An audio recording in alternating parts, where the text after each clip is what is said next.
Happy Monday. It's June the 5th. Let's get in the weeds. I am at Joel Pearl, as always, here on Fightful Overbooked. I have the guy who writes the news, who gets the pops, who makes you laugh and makes you cry and makes you feel every day. Jeremy Lambert's here. Hi, Jeremy. How are you? I'm well, Joel. How are you? I'm here. I'm good. It's always good. Another week is upon us. A lot of news, a lot of weeds to pull. It's a good day. It's a nice day. I've added some weeds to the back of my background here. Oh, I can see that. That's very nice. Do you have to? Are those real? They are. There's a whole windowsill. I would show the world, but then I had to turn the camera on. I'm not doing that. Do you have to like water them? They're getting sunlight and everything, so they don't die. Tons of sunlight. This is a western-facing window. They get a lot of sun. They get watered when they need to get watered. Shout out to my wife. She does a great job with watering the plants. They're mostly her plants, but because my office has all the lights, we tend to keep stuff in here. We kill just about any type of plant we bring into this house, or if it's outside and we want to do anything, just dies immediately. Really? Yeah. I feel like you could take care of certain plants easier than others.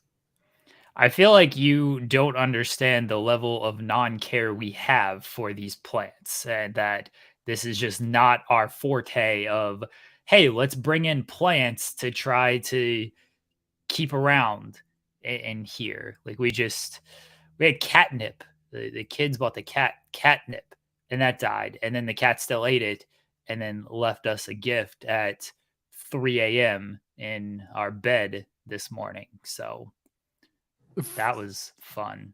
I don't know if I want to ask from which side it came, but I think I have a feeling it came from where I'm coming from right now with my words. Yes, came from the mouth. She likes to throw up a lot. No. Cat. Oh, like every single day this cat like throws up. And the kids call the cat throwing up a gift. Like the cat has left us a gift. It's like, this gift sucks. Honestly, if the gift you're giving is throwing up, it's a terrible gift. Don't give that gift. Everybody, be better with your gifts. What's the worst gift you've ever gotten? I think we've had this conversation before, like years ago when we did late night show. But like, what's the worst gift you've ever gotten? Well, now it's a throw up at 3 a.m. in my bed. That's the worst gift I've ever gotten. I don't know. I do feel like we've had this conversation, and my memory's so terrible that I can't off top of my head remember like the worst gift that I've ever gotten. For the most part, I'm always just like appreciative that I got anything. I was like, oh, thank you for caring. So I don't know if I have like a worst gift that I've ever gotten. What about you, Joel? I'm struggling to find the same answer. I don't know. I've gotten gifts that I don't care for, but I can't think of one that I'm not appreciative because at least someone put the thought in. Right. I'm sure there's something. Someone go back and find the old late night. You're probably never going to find it, but if you find the old late night shows, try and find that episode, because I know we talked about it. I just don't know what the answers were. Are they on Overbooked? Did I upload them to? I feel like we did. Overbooked. I feel like we did, and this is years ago at this point. We are talking like pandemic talk shows. It was like 2 years. No. Yeah, about 2 years ago. Yeah, they were 2021, like early 2021. Yeah, it was about early. It was early mid 2021. So yeah, it's roughly 2 years at this point. We were wild. we had very stupid conversations with our friends on that late night show. Well, it was, it was like 11 o'clock, 12 o'clock at night. Because I used to do the SmackDown post show. That was a thing. That's right. And then after that, we'd jump on Twitch, and it was usually you, myself, our pal Cher Delaware, and a gaggle of guests just talking about whatever. And that was that. Good times had by some.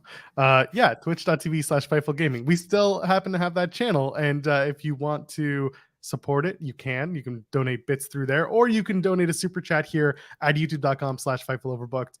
Any amount will get your question or statement read on the air. And while you're here, and maybe you don't want to pay, but you want to support us, go ahead and leave a thumbs up on the video, because that goes a long way. And hit subscribe if you haven't already. Tell your friends about Fightful Overbooked, because there's so much content every single day coming out, whether it's what Jeremy and I are working on or any single other contributor to this particular site. There is tons to see and to take in, because hey, everyone's got an opinion and ours are the best. Not ours, I mean our people on this channel have the best opinion. ones. My opinion is the best. Everyone should listen to me. Everybody listen to me. I don't know what that was. No, I don't know either. Was that like your Tony D, Roman Reigns? Hey, Sort of. Session finale, and that's where we're going. I'm trying to think where I was going with that, because it was something. Everybody listen to me. It was probably going to be an Eminem. It was going to be an Eminem reference, and you just don't. No, I wasn't. It wasn't going to be an Eminem. Why would I reference Eminem? He's your favorite rapper. So does that mean I just gotta like reference him? Yes. No. My mom does Valium and lots of drugs. That'll get me. My mom's gonna watch this and be like, what? No, my mom doesn't do any of that stuff. That's a good song, though. That's a very good song. Underrated. Relapse, I'll say it right now. Relapse, I understand people don't like the accents throughout the entire album. Relapse, good album. Go back, listen to it. Good album. Relapse. That's my hottest take you'll ever get out of me. It's a hot take for the opening 7 minutes of the show. All right, let's get into it. We had to get in the weeds this morning. The announcement officially came. WWE and Twitch are in a multi-year partnership. Five Selected reported this months ago. We have been on this train for a little while, but now it comes a little bit extra. It's not just that superstars can stream on Twitch again. It's that WWE is bringing a second screen experience exclusively to Twitch during, is it just Monday Night Raw? It just said Raw in the press release. I don't know if that means it is just going to be Raw. It said, in addition to launching the channel, WWE will debut today a companion sidecast to Monday Night Raw. So it doesn't say anything about SmackDown or NXT. So for now, I'm going to assume it's just Raw. Okay, listen, if it's just Raw, that's, well, you know what it is, Jeremy? It's reminiscent to certain past experiences that WWE did in second screen. I bring you back to 2005 with WWE App's WWE Unlimited, and then 2010 WWE Active, and of course the WWE aptly named Second Screen Experience in 2014. It ended in 2015. This isn't the first time WWE has done a Second Screen Experience show. Now, good news is Twitch and WWE have had some sort of relationship in the past few years. The streaming world has changed since 2015, which is not even that long ago. And I kind of made reference to this on this show about the opportunity and the idea of WWE eventually moving a major TV show to Twitch in the next few years. This might be the first experiment that brings them to a serious discussion with Twitch, Amazon, whoever, about moving a Raw or a SmackDown to that platform exclusively, or at least having next day rights on it. What did you think of the announcement when it came down? And are you in a similar thought, or are you completely different space when it comes to WWE and Twitch?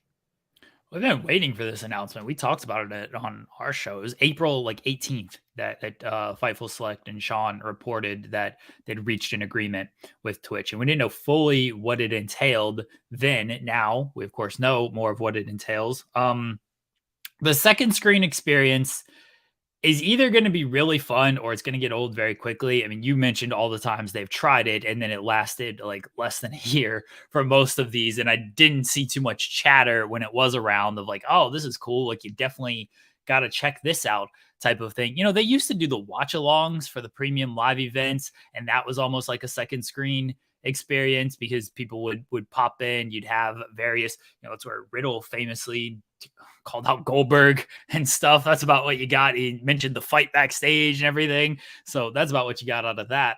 I don't know how that's going to work with the side cast type of thing. I think there's a place for it because ESPN does like the Manning cast and people love that. People watch the Manning cast over the actual like Monday Night Football broadcast. But if they ain't going to allow people to be like the Mannings, who have no real affiliation with these teams, or they have affiliation with the players because they're friends or they may have played with them or something, but they don't have any affiliation with the network or anything like that. Like, you ain't going to see, let's say they bring back Steve Austin. Like, is Steve Austin on this sidecast going to be like, oh, that punch sucked? Like, what's he doing here, throwing these type of punches? What's he doing this move for? Like, this is just awful, because that's what the Mannings will do. Like, aren't you calling a timeout? This is terrible. What are we doing here? Like, are you going to allow like Austin and stuff to do stuff like that? I don't know. I don't know what the sidecast thing will be. I'm willing to give it a shot. It seems like it's going to start maybe tonight. It says beginning every Monday, beginning at 8. So I assume it starts tonight. But maybe we'll check out the sidecast and see what happens there. I think as far as like an overall big picture deal, and you did mention this when we talked about this deal a few months ago, about this might be the start of WWE trying to bring one of their weekly shows to Twitch. I think because it is a Raw thing, which makes me believe that it's some type of, it's in conjunction maybe with NBC type of thing. I think we could see NXT on Twitch or Amazon.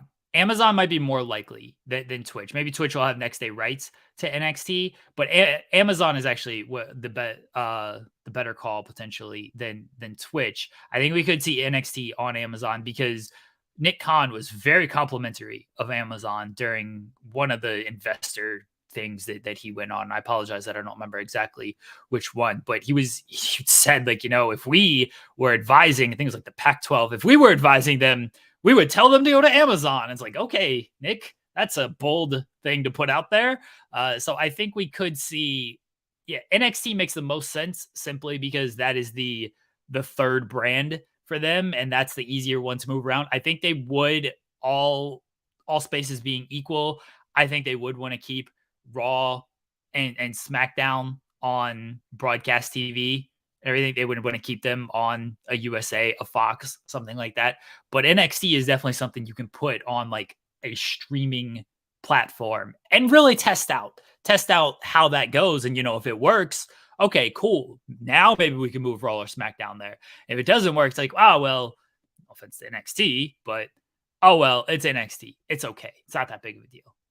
Yeah, it's a very low risk show to put over on Twitch and have it stream. It's similar to when they did Mixed Match Challenge back on Facebook in those days. It was extra content that they were paid to do, but at the same time, it was a streaming exclusive. So as they were kind of in the WWE network era, they were trying to figure out, how much reach does our online only content really go? And how far is it? And this is an opportunity for them with Twitch because, again, they're not restreaming it. It's not going to be second screen experience on Twitch and on YouTube and on Snapchat and on IG. It's literally one spot. Let's see how we do. Pray for the mods. Hopefully they have some on the WWE channel because they'll need them. I'm going to check it out. Listen, one of the things about the 2005 WWE Unlimited program that worked for me was during the commercials, you saw the matches, so it gave you something to watch. During the commercials that didn't have matches, then they were doing some sort of backstage segment or interview and trying to progress certain stories, which I appreciated because it gave some roster members time that they didn't necessarily get on the main show, and it allowed them to progress some of the stories further than they would have otherwise. And also, we're in a different creative world. We have, Paul Levesque at the general helm of the ship. We know Vince is not fully in the weeds, but Vince is toiling on the edge of the weeds and getting his opinions in. But this is a different creative process for WWE. So one would hope that a second screen experience wouldn't just be like, oh, okay, we have Dana Brooke and we just remembered we have Dana Brooke, so let's just put Dana Brooke out there with Byron Saxton for 5 minutes and hope for the best. This would actually be maybe a more well put together, a cohesive show put together by WWE creative and the digital team, because that's the other thing too, is who's going to do the producing. Is it going to be the TV guys? Is it going to be the backstage, the digital team? I'd like to know who's doing that, because that also puts together the cohesiveness of the storytelling involved with the second screen experience. That's how I feel. yeah, it's going to be some extra work for a lot of different people of who is going to put it together and everything. It's going to be new roles filled for people. I imagine if it's Raw, like Kathy Kelly will be part of it in some way. Whether it's hosting, whether it's doing the side interviews. I mean, you mentioned Triple H or shoot name Paul Levesque and his creative world. He likes to do, and we've seen this, he likes to do the little background nods, right? Oh, they're talking in the background. What's going on here? Oh, this person's lurking around the corner here. Like, are we going to see that on the second screen experience now? Are angles going to be advanced on the second screen? So to make it more, oh, you got to tune in. You got to have both of these things running or else you'll miss something. I hope they don't do that. And if they do, please put that on your television show. I don't like this is the thing with some digital stuff AEW likes to do. And certainly BTE, which lives in its own little worlds. Like, if you're going to do this stuff, bring it to TV because not everybody watches this stuff. I thought the Don Callis sit down with Jim Ross ahead of Double or Nothing was amazing. And that probably should have been on TV in some form. And I don't think it was. I don't remember seeing it during the buy-in. Maybe it was. This was a week ago, and at this point, my memory is so completely shot on this stuff. I don't remember what was on the buy-in. I'm sorry. But like, this is the stuff. Like, you got to put some of this stuff on TV. Not everything can just live in this digital space, and you expect your fans to know all of this that is going on. Put it on TV because, as we know, the TV stuff, like, does the digital stuff do like fairly well? Yeah, like WWE makes good money off of like their YouTube. I'm sure they're gonna make good money off of their Twitch. But 2 million people turn in to Raw and SmackDown. 100,000 people watch these videos on YouTube. So there's a big portion of the audience that doesn't see like a lot of this stuff. So if you're gonna do this stuff when it comes to creative and putting it on the sidecast, make sure to throw it on the actual show as well. Remember when they revealed Xia Li as the attacker during a digital? They just put it on Twitter. No, like SmackDown.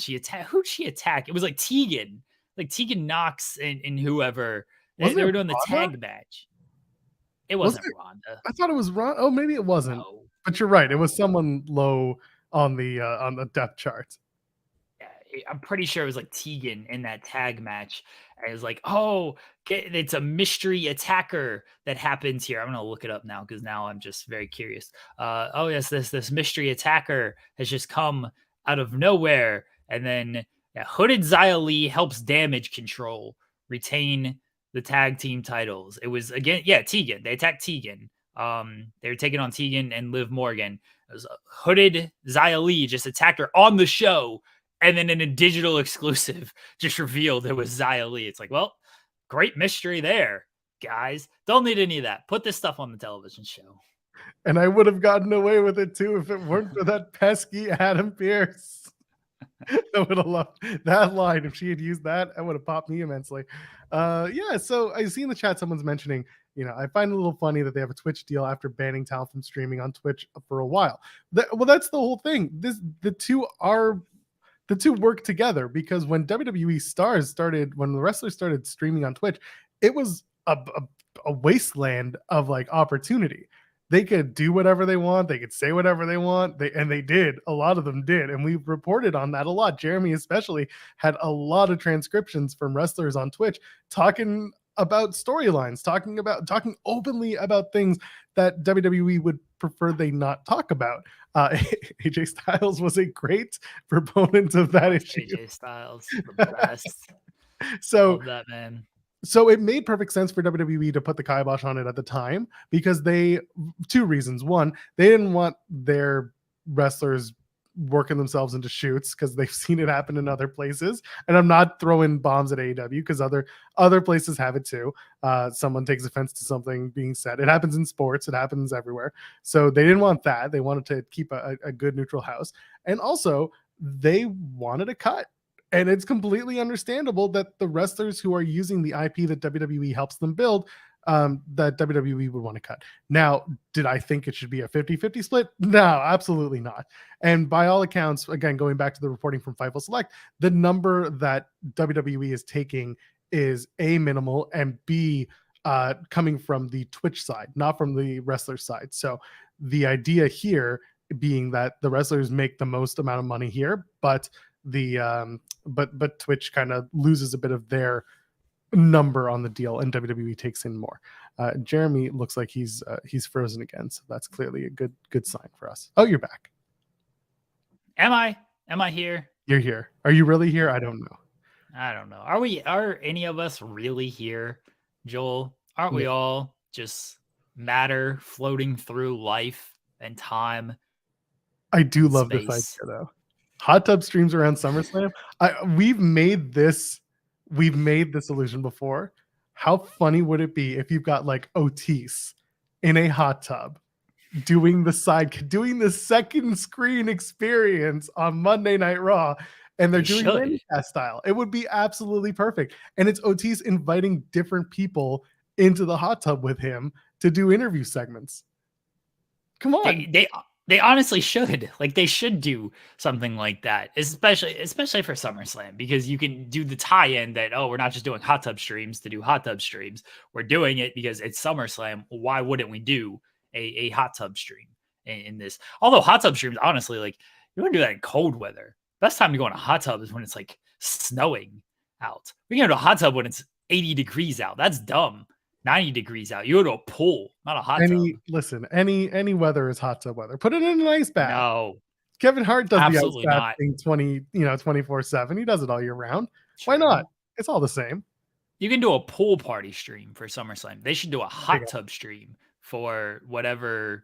What's their December pay-per-view? They even have a December pay-per-view anymore. It used to be TLC. It comes and goes. I don't know what the one is now. Yeah, they didn't do one this year, did they? Survivor Series, and then because Survivor Series was late November, wasn't it? It was like the 25th, and then what was after Survivor Series? I don't think they did one, unless they went to Saudi Arabia, and they didn't. They didn't do a TLC pay-per-view. They did Hell in a Cell in June, so I don't think they did a December because there was supposed to be everyone was expecting day one to take over. Yeah, December pay-per-view, and then day one didn't actually happen. Yeah, they did an NXT show in December. I remember that, but they didn't do a WWE show in December. I think that was the hope too, that the NXT show would be the big draw for December for them. Well, I mean, it's on Peacock, so it doesn't matter. They get the numbers anyway. Right. Professor with a very nice super chat saying, "This has become my favorite Fightful show. You fellas are absolutely doing this differently than the main channel. Don't let Sean stick this on the main. You found your niche. Great chemistry." First of all, thank you. We know that there are people who have asked Sean to put us on main. Funny enough, I had a conversation with Andrew Zarian, of all people, who was like, "Why hasn't Sean put you on the main channel?" I said, "We're absolutely not interested in that. We like this channel. We built this channel. We built this channel on rock and roll. So we wanted to have something here that is our own show, and we want to bring people here. So tell your friends, because we're not going anywhere. If we end up on the main, maybe once a week tops, and then we would just keep this show at the same time. But I don't, like Jeremy's nodding his head. I'm not foreseeing that. I like us here. Thank you very much for the kind words, Professor. That's very, very kind. Now, I'll tell you right now, this show's not going on the main channel, like, at all. If it does, and this is the only like sort of caveat out there, it would be kind of what Joel said of, it wouldn't be once a week. I wouldn't want to do like, oh, the Monday show is on the main channel. Maybe it's like once a month as like a preview type thing of like, hey, we're on the main channel the first Monday of the month, which would be today actually. We're on the main channel, like go into the main channel right now. Like, we're on the main channel the first Monday of the month. Like, hey, if you like this show, 3 days a week, Fightful Overbooked is where it's at. That's the only way we go to the main channel. It's not going to be there full time. It's not going to be there once a week. If it does at all, which I don't want it to, but I could understand the value of doing it because it helps this channel overall to do it as to do it once a month on Fightful, the main channel. That would be the only reason to do it, because at the end of the day, like, look, I love it on this channel. That's why I don't want to move it. off of this channel. I wanted a kind of a flagship show for this channel, and I think that's what this has become, along with Joel and Kate at 8. So I want it. Yes, I'll put that show over, right? It's fair. Listen, y'all come around on that show too, and it's fun. So it's also categorically different from In the Weeds. So I get it. Yeah. That would be the only way, is it if we did it once a month as like, hey, here's where you can find it, because I want to continue to drive people to this channel to continue to support and pay our contributors to this channel. And then, and it raises everything. So that's the only way this show would go to the main channel. We do appreciate the kind comments. I know we get a lot for some reason. I don't get it, but thank you for watching this show and giving us kind comments on it. Apparently we're good at this, Jeremy. I didn't think we would be, but here we are. No, not at all. But also, yeah, check out all the other shows. Check out Tag Talk. Check out Coexisting. Check out Indeed. There's so much stuff. Every day we're dropping stuff. Check out FMC. Let's face it, SP3 carries that show, and he does a great job with it. So go check them out. If you want non-wrestling content on this wrestling channel, that's literally the only one we do, and that's FMC. So Jeremy and I push back hard on that one. In that I pushed Jeremy very hard and he pushed back, because I said, no, this is, the algorithm will hate the show because it's not wrestling. And he's just like, too bad. And I'm like, all right. Yeah, I was gonna do a basketball show at some point. I had to, and then it turned into Basketball in Reality. That show rules, by the way. FMC is the best show we do on this channel. Wait a minute. If every show is the best show we do on this channel, then all the shows are terrible. Anyway. By the way, in a half an hour, I'm sorry I didn't put this over earlier. In about a half an hour at 11 a.m. Eastern, it's 10:30 now. Adam Barnard's going to join us. The name might look familiar to some of you who are on Twitter. He had a thread that went pretty viral. Not just pretty, it went viral over the weekend about the Bloodline story, Roman Reigns and Jey Uso, and of course Jimmy and even Sammy's experience. He kind of connected everything to narcissistic abuse and his own experience living in that. So I do provide a trigger warning right now. I probably should have a little seconds ago, but I'm sorry. Adam's going to join us at 11 o'clock. We're going to talk about that thread, get an idea of kind of where he came through with all this, and really pick his brain about the importance of telling this particular story from this angle. Jeremy and I had a conversation yesterday when we were, pull back the curtain, about who we wanted to have on, and I kind of said, this particular thread picked up steam over the weekend, and I think it's important, and I think Jeremy would agree with me. It's a conversation worth having. So Adam's going to join us at 11 o'clock, and we're going to have a pretty interesting conversation, a very important one. It is very important conversation, because we talk about, a lot of people talk about, Bloodline being cinema and things like that, but there is the very real element to this story, and like this is the part of, like, okay, you want to do cinema can play on real elements, right? Like, look how many movies out there is like, oh, this is based on a true event, this is based on a true experience type of thing. And I think even the characters in this, Roman, Usos, Sammy's done a lot of interviews, just did the big one with WWE After the Bell, and just talking about, like, you're dealing with complex characters and emotions that you just don't see in a lot of wrestling storylines, which is 100% true. And we get lost in the story a lot of times with this, and we forget that this story does have very real elements to it that people have gone through and that people can relate to. And Adam did a really good thread on that, and how it relates to his experience, and we're going to talk to him about it. He's being very kind to open up a little bit with us about the experiences that he's gone through. So it'll be fun seems like a weird word to use for something like this. But I hope people understand what I mean when I say fun in this context. Informative is maybe a better word, and I think important is a good word for it as well, because I don't think Adam is the only person who sees what the Usos and Roman and Sammy I've put on screen, and it's like, oh, I feel that. I know that experience. I don't think he's the only person who has felt that. I think a lot of people, if you are on Twitter, you will see a lot of people like, oh yeah, I recognize this behavior. I've experienced this behavior. I've seen this behavior. And, we want to kind of try to get into that a little bit. And again, he's being very gracious with his time and his information that he's willing to talk to us about this stuff. Yeah, he's looking forward to the conversation. So are we. So that's going to be in about a half hour at 11 o'clock. Looking forward to that. It's going to be a very engaged conversation. So with that in mind, let's shift away from WWE for a little bit. Let's talk about Forbidden Door and New Japan Dominion. We don't have to go too deep into Dominion, but we probably will after we're done with Adam. But really, some of the bigger things to come out of it were the connections to Forbidden Door. We now know Will Ospreay and Kenny Omega are going to have their second match for the IWGP US Heavyweight Championship at Forbidden Door. Ospreay won that mini tournament.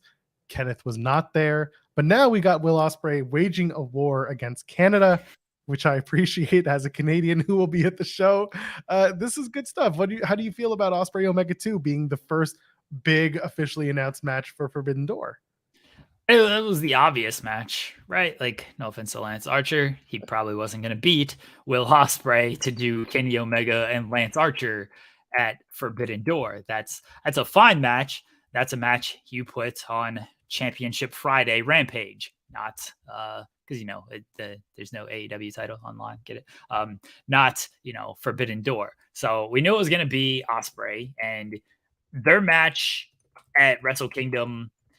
I'm really bad at like picking my favorite matches and like, this is why this match is better than this match type of thing. For me, that's still my match of the year, Ospreay and Omega at Wrestle Kingdom. And it's going to be very tough for any match to top that. So big standards to live up to. I think this can do it though. One, because both guys are really good. Two, I generally enjoy rematches because you can play off of the first match, and also you have a different dynamic with this. The dynamic going into Wrestle Kingdom was Kenny's big return to Japan. Will has carried Japan or helped carry Japan through the pandemic, and he was there busting his ass every single night in front of 100 people who couldn't make noise type of thing. And then now we have Will going to Canada, where Kenny is going to be the beloved hero. But Kenny, when he came to Japan, beloved hero and everything. But Will is really leaning into, the hatred of Canada. Will was still like trying to be accepted by Japan. And he said this in his post-show comments and everything. He's like, it was still like 80-20 to Kenny, because it was, Kenny's back in Japan. Yay. And like, even though Will tried to be like, I was here the whole time busting my ass. You were out doing your AEW thing. Like, where were you through this? Japan was still like, Kenny's back. Kenny. Now we got Will just leaning into, I'm going to Canada. I'm going to your hometown. I'm going to your home territory. Fuck Canada. And like, yeah, Jericho, asshole. ELP, asshole. Kenny, asshole. Callous, asshole. I gotta He bleep likes Don. Nah, he doesn't like Don, bro. He will. He'll come to like him. Do you think maybe Bret Hart makes an appearance because he was the first AEW World Champion? Dude, I hope Bret shows. He's not showing up, by the way. I hope Bret shows up and Ospreay. Can you imagine if like Ospreay just hits him, like the discourse that will cause if Ospreay just decks him? People are gonna be like, "Oh my god, what is happening here? How can Ospreay, this flippy spot wrestler, touch the greatest technical wrestler of all time, prime Bret Hart? Will Ospreay couldn't lace his boots." The discourse would be great. I hope he hits Bret Hart. Owen's gonna be, or the Owen tournament is being held that weekend. I hope Ospreay wins that, and then he just completely buries Canada off of that. That's what we need. Just wear the hat. Yes, he's got to have some type of hat. I don't have my hat. My hat's behind me on my my hat. My hat is on my. Not my gangster hat, but got the. We represent. This is a Canadian sport. There we go. There's the official Owen Hart tournament hat. Right totally there. Wasn't used for a Mickey James stat. No, not at all. No, never. I got other hats. There's another hat somewhere around here. Who knows where? Punch Doge too is. Yeah, I'm for it. I'm for it. All the Canadians, they got a bunch of Canadians on that roster. Just take them all out. This Barry hockey won't be. Maybe hockey will still be. No, the playoffs will probably wrap by then. Will's gonna have it's done June 18th is the latest the game 7 could be. Yeah, he's gonna punch Stu Grayson in the face between now and the 25th. Good. Punch them all. I like Stu Grayson. He's nice. He's from my neck of the Isn't he? He's a righteous now. Stu Grayson is back on his friends. I guess so. I mean, now Evil Uno is very sad and emotional over this. Beat up with these Canadians. Who cares? Ospreay.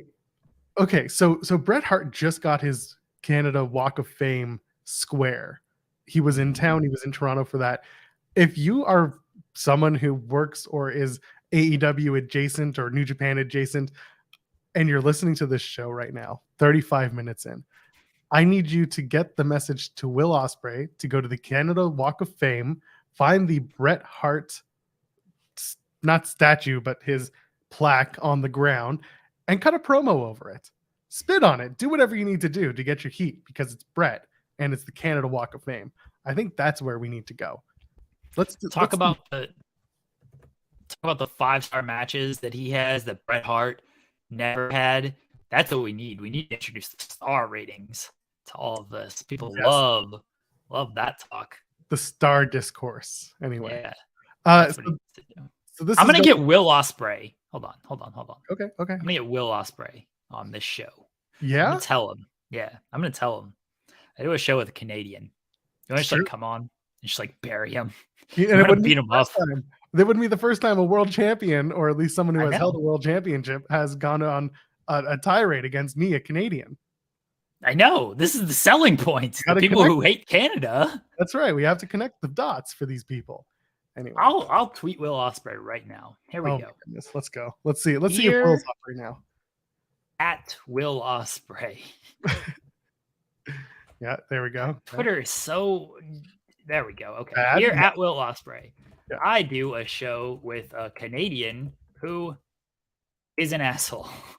What? Okay, yeah, okay, let's go. And whines. I'll say moans because he said moans about Bret Hart. And moans all the time about nothing. Would you like to come on our show for a few minutes and bury him? Thank you. Should I say bruv? I don't want to insult him. Feels like it's a little insulting, and he won't take it as seriously as this entire tweet seems to be in a serious. Thank you, bruv. It pops me when he says bruv. It's so good. It's so good. Oh God, we're just there. We go. Turning it. All right, I've tweeted Will Ospreay. We'll see what happens. You never know. You gotta throw these shots up, Joel. You gotta throw these shots up. Yes. You know. And then if and when we are in Toronto together, I'll ask Will Ospreay about this. We'll have a conversation. Punches you in the face. He might. He just might. So we're gonna do Will Ospreay and Kenny Omega 2 in Toronto as a Canadian hatred angle for Ospreay. What do you think the odds are? And this is kind of where my brain is. Ospreay wins the IWGP US Championship from Kenny, and then we settle it on Ospreay's soil at All In UK. Again, it's not this is what's interesting about the whole thing. The first match was at a New Japan show. It was a Wrestle Kingdom New Japan show. The second match is happening what is essentially neutral territory. It is an AEW and New Japan co-branded show. The final match being on an AEW show for the IWGP Heavyweight Champion or US Heavyweight Championship. That kind of feels to me like if you're in negotiations to how to make this as even as possible, one dome show to start it, another big stadium show to end it, and then in the middle, a big co-branded show to have the story continue. Do you see that as a possibility? Is that something you would like to see? Because it feels like this match is going to go at least 3 rounds. It's interesting that you put it that way, because I could honestly flip it and be like, Japan felt like neutral territory because you got a Canadian and an Englishman, and now they're going to Canada, which is Omega territory, even though it's an AEW New Japan show, which would seem like, oh, well, this is the neutral territory kind of match. And then they're going to England, which is Ospreay territory, but it's an AEW show. So it would technically be split in that case. It seemed like it would have made more sense if it was, they do England, Kenny beats him in England, they go to Canada, Ospreay beats him in Canada, they go to Japan. That's the neutral site for things. But I also understand what you're saying of like, oh, okay, Kenny went to Japan, that's Ospreay territory. Now Ospreay goes to, I guess this is a neutral game, and now they go to AEW, which is Kenny territory. I think Ospreay wins at Forbidden Door. I think Callis and Takeshita play a part in that. And then, yeah, it seems like setting up for a third match at All In, which would be a huge deal. Let's be honest, be a huge deal. And then Kenny ends up getting things back there, maybe. But Ospreay winning like in England would also be like, that'd be a good pop and a good shout for him. So really, the third match I feel like could go either way, but it does feel like Ospreay takes the Forbidden Door match because Kenny ain't done with the Callis Takeshita stuff. And like, we're only a couple weeks away from Forbidden Door. It's not like they're just done with that altogether. And plus Joel, Callis screwing over Kenny against Ospreay for a title in Canada. This man's already getting insane heat. He does that off charts stuff right there. What if I told you that that I've moved away from the Adam Cole and Friends versus Jericho Appreciation Society Blood and Guts match? I've moved away from that because clearly some things have changed, and maybe I was wrong. It felt like they were going to continue it on after Double or Nothing, but after what happened on Wednesday, it feels like it's still looming, but they're not making it as big a deal with JAS. It could still happen, but I don't think it's anymore. Let's say that in between August 28th, which is All In, and is it August 28th? It's the end of August. Yeah. So, yeah. August 28th, 27th, something like that. So that weekend, because I know that Impact Emergence is like the same night as All In, which is just such. Is it? Yeah. and I'm supposed to go to Emergence because it's in Toronto, so I have to be there. It's the 27th, by the way. Let's get our dates correctly. I don't want to lie to the people. Yeah, it's the 27th. Why? What is Impact doing? I don't think they knew that All In was coming because they announced Emergence at Rebellion, which was in April, and they August didn't 27th. Yeah, and they didn't announce All In until after that. Like that. Move it, okay? Move it. I don't care. Just move that. I agree with you. I agree with you. But going back to the task at hand, what if I told you that instead, Dawn got 3 other people to work with Takeshita, and we can set up a Blood and Guts match between the Elite and the Takeshita group or Dawn's group. And then we do that match, let's say, in the middle of July. But it's going to be Blackpool, though. Like, why does it have to be Blackpool? Because that's not over. That's not over. Yes, you think that, one, Kenny is, he's off on his recruiting trip or wherever. I still think it's Thailand to work on his striking. Kenny is off on his recruiting trip. You think Kenny and these guys are like, wait, we let this little shit Wheeler Yuta pen Kenny Omega? They ain't flying with us. Hangman is just cool of like, yeah, John Moxley, Bryan Danielson stabbed me in the eye and we lost. As one does. Like, okay, that's the end of that. Like, they're not cool with all of this stuff. They're not cool that Callis and Takeshita is like, we had you beat, and then these jerks interfere. That's how you want to win? Type of like, nah, it's not over between the Elite and Blackpool. It's not. But then what happens with Blood and Guts? Traditionally, it's a 4-on-4. You got to do 5-on-5? No, it's not. It is. Traditionally, it's a 4-on-4 match. Jericho, Sammy, Santana, and Hager. Ortiz was friggin' in that match. Was Ortiz in that match? Because Santana went down. It was Eddie. Look at this. Oh, you were. It was friggin' 6-on-6 last year, Joel. That's even dumber. Why would you do that? It was Eddie, Santana, Ortiz, Moxley, Yuta, and Claudio against Jericho, Hager, Sammy, Garcia, Menard, and Parker. It was 6-on-6 last year. So no, it's Wait, not traditionally 4-on-4. Wait a minute. I thought a few of them were in the what was that shark cage bullshit? That was a different match. Yeah, that was the Eddie and I don't even remember that shark cage match. Jericho was in the shark cage, wasn't he? Or was it same? Or they were, I don't know. Whatever. You're wrong about blood and guts. That's the main takeaway everybody should have from this. Joel Pearl is wrong. That's the takeaway. It's never been 4-on-4. They've only done it twice. The other one was Jericho, Hager, Sammy, Santana, Ortiz. Yeah, you just like left out Ortiz. The best. How'd you leave him out, Joel? Well, because he hasn't been really the best lately. And Santana got really badly injured in the last one. People remember that one. Poor Santana. Apologize. To whom? The people. Nah. Anyway, so the next Blood and Guts, fine. We'll say it's 6-on-6. Let's say it's 5-on-5. Okay, fine. Then you do Blackpool and Takeshita, and you have the Elites and Ibushi. What if it's Tanahashi? Tanahashi! Oh, you can't. Oh, all the babies falling out when Tanahashi shows up to AEW. Oh man, I'm for. Oh, you see how I'm just going already, Joel Pearl. Oh, the Tanahashi. That's a beautiful man. Anyway. Oh god. Yeah, okay. So that's where you do it. Okay. And what if fine. What if I told you that that is then the Blood and Guts match, and let's say the Blood and Guts happens. Let's say that it happens in mid-July, and then that sets up for All In for Will and Kenny 3.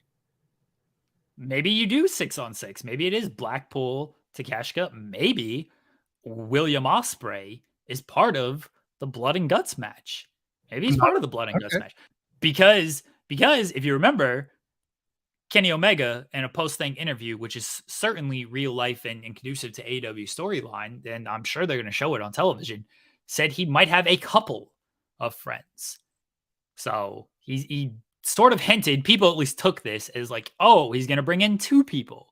Was it Coda and who? Who else makes sense in this spot? Is it Okada? Because look at this segue. Is it Okada? Because the other Forbidden Door match is the GOAT, Bryan Danielson, against Okada. So Okada working a Blood and Guts match, by the way, just friggin' rules. He's got the hair for it.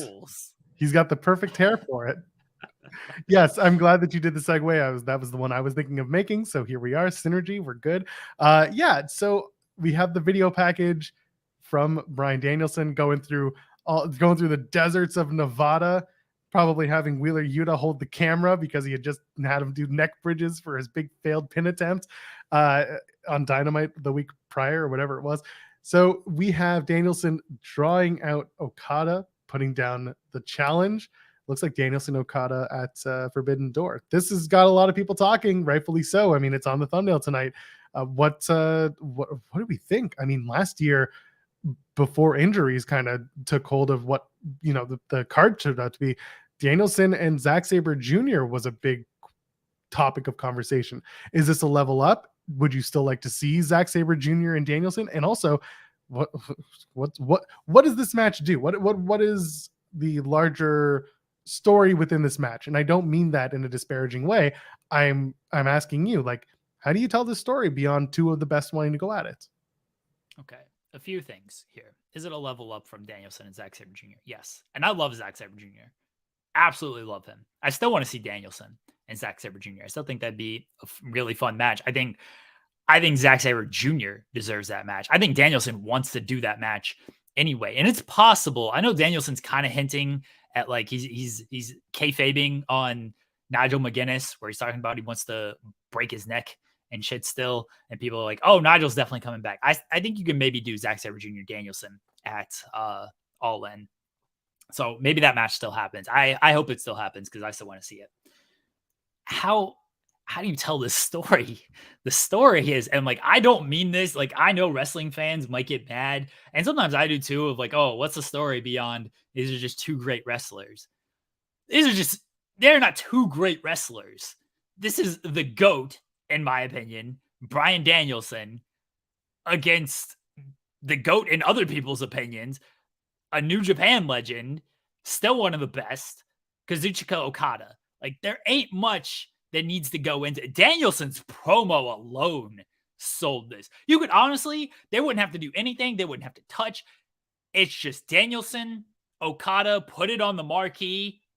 People are filing in for this thing. That's all you got to do. But Danielson's promo, he's in the desert training, running the red rocks, doing the bridges and all this stuff. That line, I know a lot of people mention it. I'm going to mention it too. That line of, yo, Rainmaker, there ain't no damn rain in the desert. That's where you're going to be. Oh, so this man, I want to just eat tree semen all day with this man. That's all I want to do. Love this man. I love the story. I don't always like when it's like, here's just a great match for the sake of a great match. We're talking different level when we're talking Bryan Danielson and Okada. We're talking arguably, in a lot of people's, certainly in my mind, the best of all time, Bryan Danielson, against arguably a lot of people, the best of all time in Okada. A match we didn't think was possible, a match we never knew if we'd ever see, and we're going to see it. You don't need much beyond that. You just don't. It sells itself. And I agree with you, by the way, that this match does sell itself, that this match is, you put it on the marquee and people flock to it 100%. I only ask because there is a build that will be needed. And if the build itself is just like, come see two of the best wrestlers in the world at their craft, go and beat the shit out of each other, I'm fine with that. I don't want them touching. I don't want them touching you. Right. No, I'm saying at the show, come and see them beat each other up. And I agree. I would rather they don't touch. I would rather they talk or have a surrogate talk for them. I don't care. I want to see it build for words for sure. And then from there, I want to see the match that I know I'm going to get. And that's a great Danielson Okada dream match that, 5 years ago, we weren't even talking about. It wasn't a possibility. It wasn't in the cards. This is now for the first time. Actually, you know what? It's 6 years ago, because 5 years ago, Bryan was just coming back to WWE as a full-time active competitor. And at the time, his contract was being talked about running out. And there was talk about All In coming in, the original All In, and Danielson's contract ending like that night because it was September 1st. So they were like, oh, at 11:59, lights go out and 12 o'clock, it's Bryan Danielson and he takes off the mask and he has a big match with who knows. And then that kickstarts a big renewed run for Bryan Danielson. Instead, it was Jericho as Penta. Which, by the way, was hilarious because I give Jericho full marks on that because he did a Fozzy show. He got on the bus or on the flight, came to Chicago from wherever he had done this show, and then took off the mask. And it was really well done.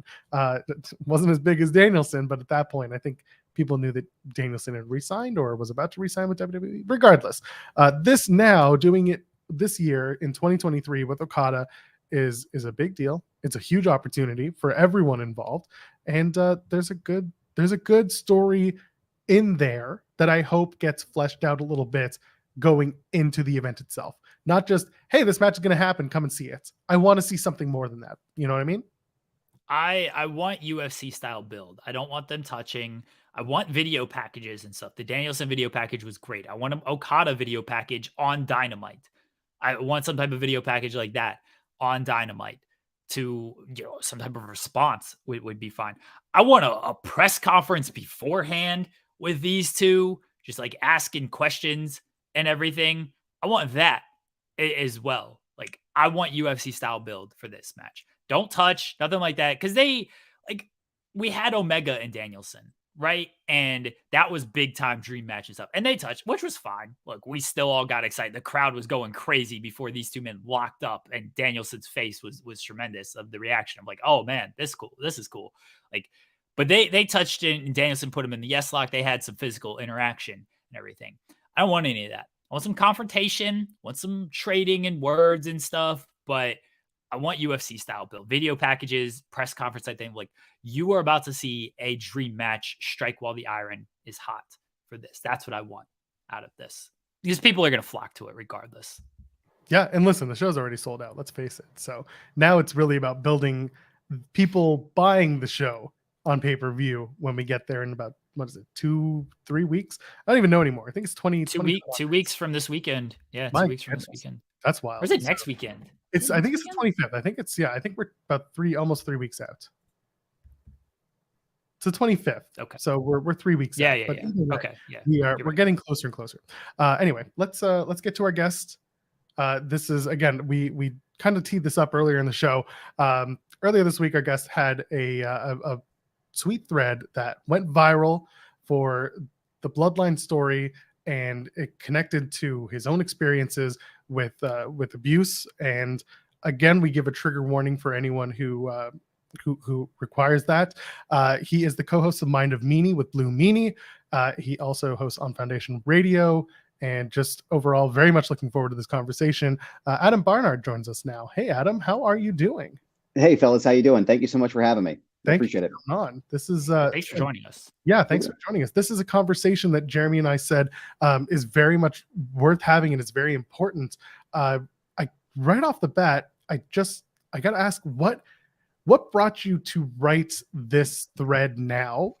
And again, we can dig as deep or not as deep as you want into your experience. Yeah, I mean, Joel, I had stewed on this a little bit. Somebody asked me about it. You know, they thanked me. A bunch of people have said, like, thank you for sharing your experiences, and thank you for sharing all the things that you wrote in the tweet, or in the thread rather. And honestly, it kind of started around the Rumble. There was a particular section in the tweet thread where I said that I had cried during that segment where Sammy was getting pie-faced by Roman, and then he hits him with the chair, and Jay's reaction, and like it invoked like this very visceral reaction from me for a multitude of reasons. And I had been kind of stewing on whether or not I was going to write it, and I kind of talked about it on Mind of the Meanie a little bit, and we had discussed it, and it was just this feeling like I had to get it out. Like I had to write it, because part of the healing process is to talk about it, right? Like on a personal level, I know that when I start to feel things that happened in my life and I start to go back into some of those things, I get this cold sensation in my chest. And so, people's bodies react differently to these things, but I get this almost like it's like, imagine like when your foot goes numb and it's like just kind of everywhere up top, right? Like it's this very weird reaction that I have to things. And I started to have that as I was writing this thread. But after I was done with it, I felt so good. And it felt like relieving in a lot of ways, that it was almost like, not only am I contributing to this really cool conversation about arguably the best storyline in wrestling history, I'm also allowing myself some space to heal in my own journey. So it was a multitude of reasons, but I will tell you, Joel, it almost didn't happen. Like it was almost like I had the first draft and I was like, well, like whether or not I'm going to do this, because I wasn't sure how deep I wanted to go with it, So I feel like I balanced it perfectly in regards to how much of myself that I shared versus how much of it is Jay's story. When did you first become aware of these parallels? Because it's very clear from the thread itself that it's been on your mind for quite a while. Honestly, it was really probably around the beginning of the Bloodline story, right? Probably 2020 during the pandemic. Performance centers, or I guess the Thunderdome really would be when the Jey Uso stuff started. It was around the time that Roman, there was a spot, it was right before, I can't remember if it was Night of Champions or if it was Hell in a Cell. Jay's on the ramp heading up, and Roman had like Superman punched him or something, and he's screaming in his face with the belt, like, I take care of everybody's family, and you're going to get your paycheck, and you're going to do exactly what I tell you to do. And then you're going to fall in line. And I remember thinking to myself, like, boy, that's heavy. Like that's heavy trauma right there. Right. And it was just a beautifully executed moment where it's like, you see that this man is tortured from everything that's happened to him previously, and that this title is so important to him. It's his everything. Right. Because I think there's a couple people that responded to me too in the thread about, Roman being a victim. And that's, I think what I'm going to transition to in my second thread is about the fact that, like, even with my abuser went through some of the worst trauma that I've ever heard, right? Like some of the most awful, horrific things you could possibly imagine. Them and their siblings, they went through a nightmare. It was a real life nightmare. And while I can't condone what happened to me and I can't be okay with what happened to me, I understand why this person is the way they are. And I think it takes people a long time to get there, when they're in their own journey of recovery or working through traumatic events. You realize that these things don't just happen, instinctually. They happen because something happened to them and that's the only way they know how to respond, or they're triggered by something that happened in their own life and they lash out irrationally and they do all of these things. So I saw a lot of parallels initially between Roman's, tribal chief, head of the table character and my own life. And it just started kind of to compile from there. And I think really what set it in was the Sami Zayn stuff. When Sami came into the Bloodline and Jay was very apprehensive. And there was a part in the thread where I talked about Jay, not really being sure who to trust, because he's got his family, right? Like that's a whole, like Paul Heyman, the wise man, that they go back a long time. So, and also too, he's probably afraid not to trust Paul. But I think with Sami, he's like, well, who the hell is this guy? Why is he here? He's not a part of us. He doesn't belong here.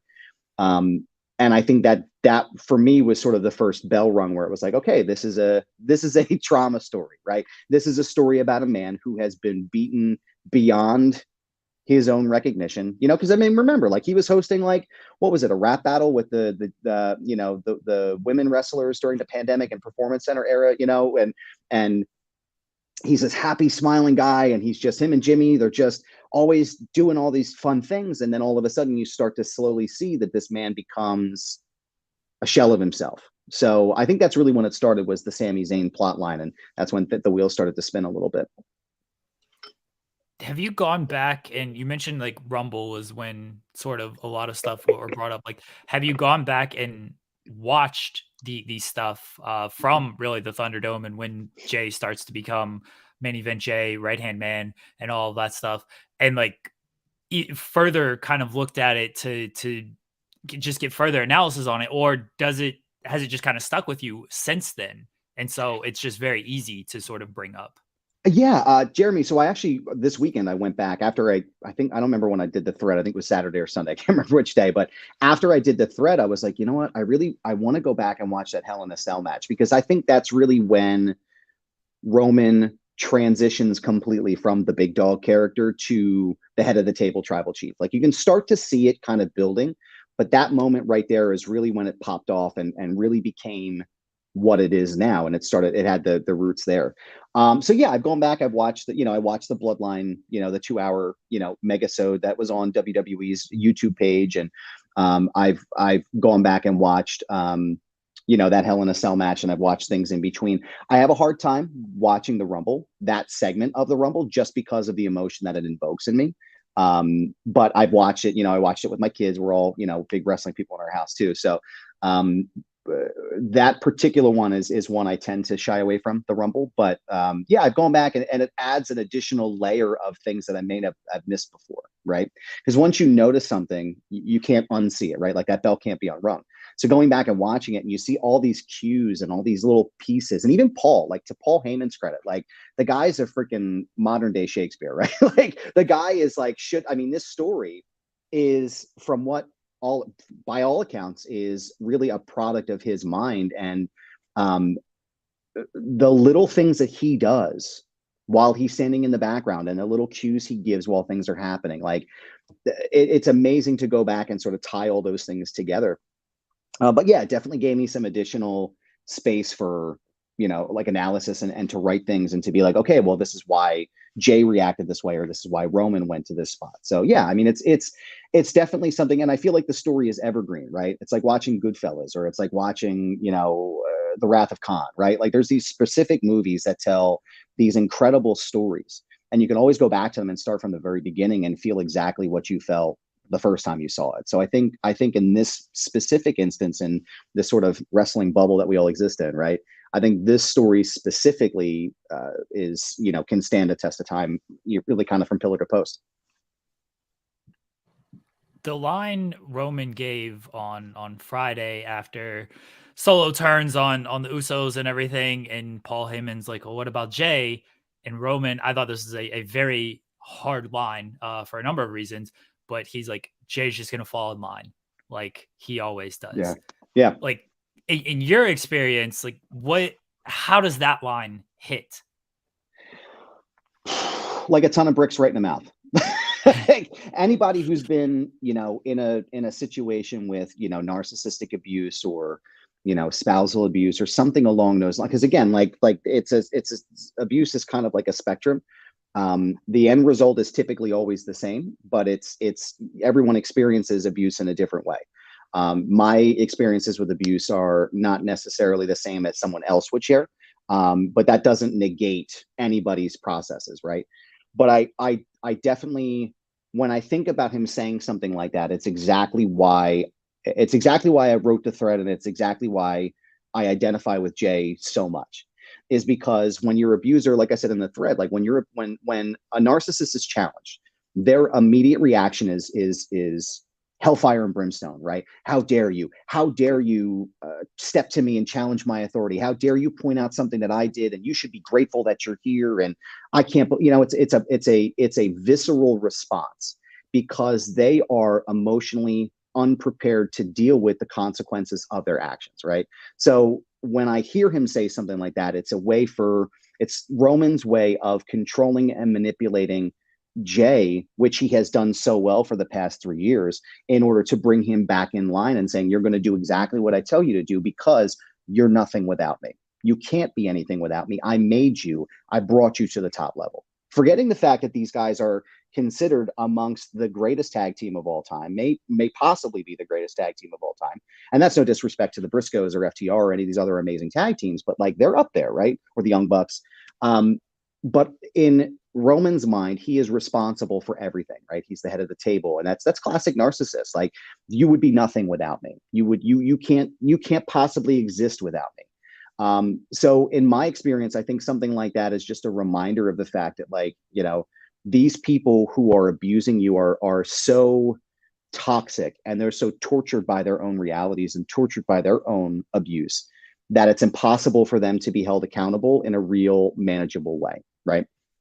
So it kind of smacked me in the mouth a little bit there, I won't lie. But yeah, it was definitely, it's the catalyst of what's to come. You know, I've long maintained that Jay was going to be the one to knock off Roman Reigns, right?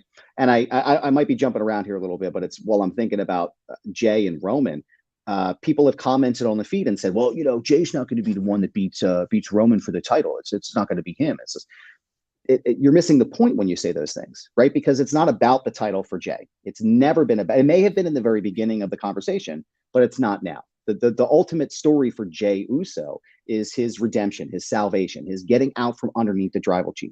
He doesn't care about anything else. He just wants to be in a position where he can exist with his brother without the fear of Roman Reigns coming down on him in that way. So I still think it's very possible that Cody is the one who takes the belt away from Roman. I don't know if that happens before or after the Jay split, and I don't know what that looks like as far as a storyline process. But I definitely think that Jay is going to be the one who ultimately ends the story. You know, and as far as like once we get to that point of the conversation. I'm looking at a lot of the feedback from your thread, and it's almost all entirely positive. And I want to know, when you were writing this and when you're experiencing this, is it enhancing your love of the product? Is it a tough, how are you balancing this? Because, you know, there is a big emotional component to what you're seeing on screen, and obviously your lived experience.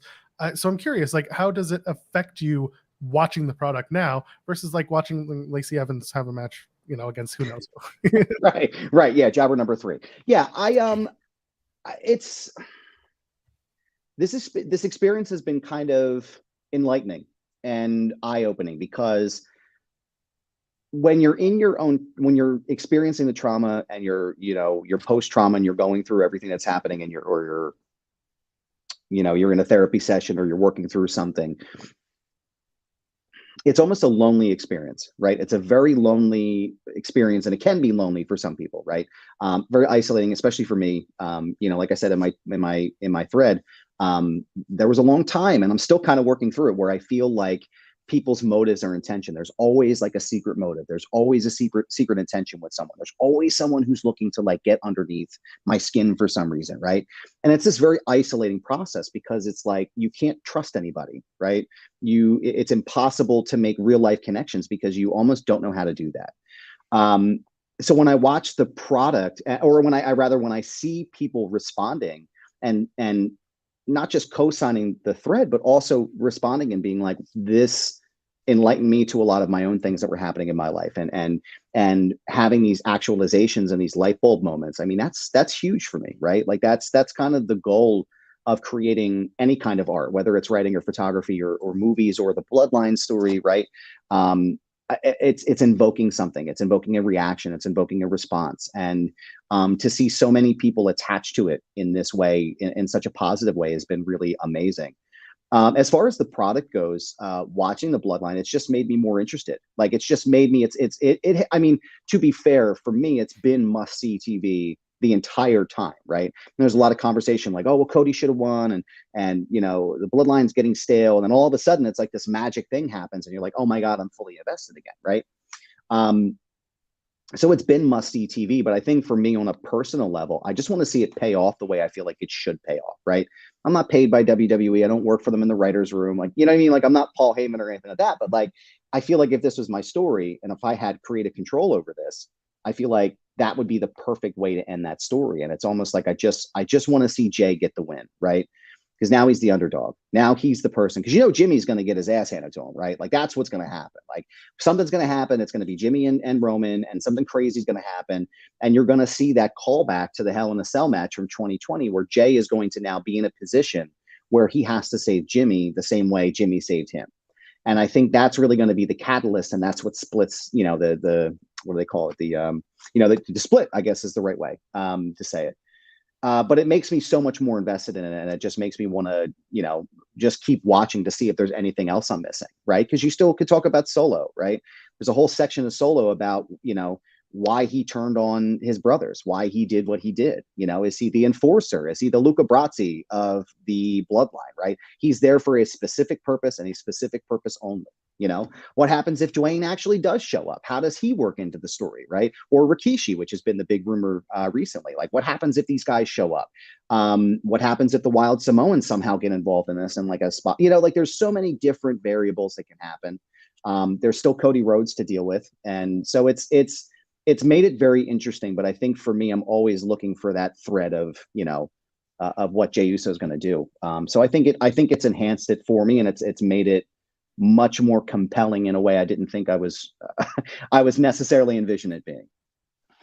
I'm going to kind of piggyback off of a question we got from a user, Professor here, who says, like a drama or TV show, when you watch like a drama or TV show or a movie, do you make these relationships to the story or have the same feelings, or does only pro wrestling invoke this for you? And I'm going to piggyback off of that by saying, if it is only pro wrestling, is it because maybe it's more rare? Like you can watch a TV show, a movie, and maybe you see this in a lot of different movies and TV shows. Like wrestling, we don't really see these complex characters and stories like really throughout history, where now we're really seeing it. So does that enhance things for you?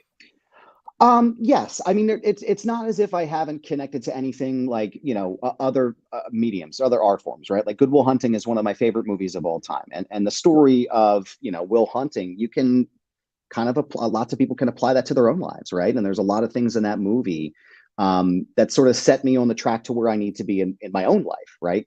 Elliott Smith is one of my favorite singer-songwriters. A lot of his music has touched me in a way that I'm not sure a lot of other music, or John Mayer, right? Like John Mayer is another one of my favorite artists. So many of his songs and so many of the themes and stuff that he talks about reflects in my own life. And so there's lots of different mediums that I think that have helped me get through this healing process and this journey in my life.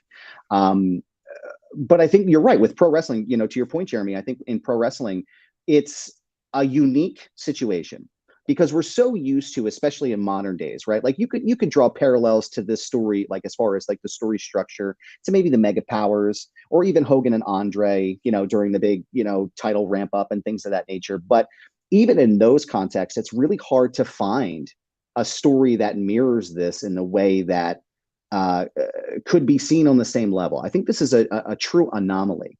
And I think in a lot of ways, you know, the shutdown of the world sort of created this moment, right? Because if Roman hadn't gone away and Braun Strowman hadn't beaten Goldberg for the title, you wouldn't have been able to build this tribal chief character with Paul Heyman, right? Because all of these things needed to happen in succession in order for the story to become what it was. But you're right. I think it is an anomaly in pro wrestling. And I don't know if you guys disagree with that, but I believe that this is almost like a once in a lifetime, or maybe maybe once in a lifetime is a good phrase for it, but really, like, I can't think of any other story that mirrors this. So I think in that context, and because I've been a lifelong pro wrestling fan, I think I've been able to attach to it more because of that, and because it's so unique and so rare of a moment to happen. But yeah, I guess that would be my answer. You got to be careful, because if you invoke once in a lifetime and you're a wrestling fan and there's a story that involves The Rock potentially showing up, then it's going to be twice in a lifetime. Twice in a lifetime, guys. Here we go.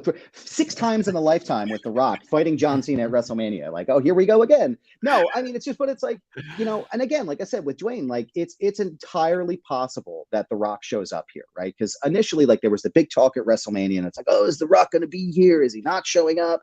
You know, it's at that moment in time when Cody comes back from the injury and he's doing the ramp up and we're finishing the story didn't need Rock, right? Like, it didn't need him at that point.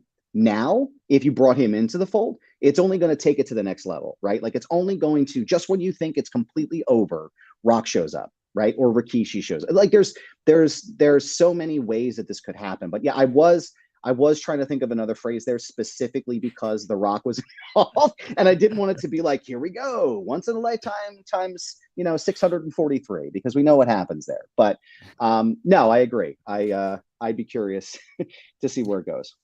Before we let you go, I do want to bring up the super chat from Amanda Savage. Says, so much love and support for Adam for sharing, and all the cycle breakers who feel the Bloodline story on this level.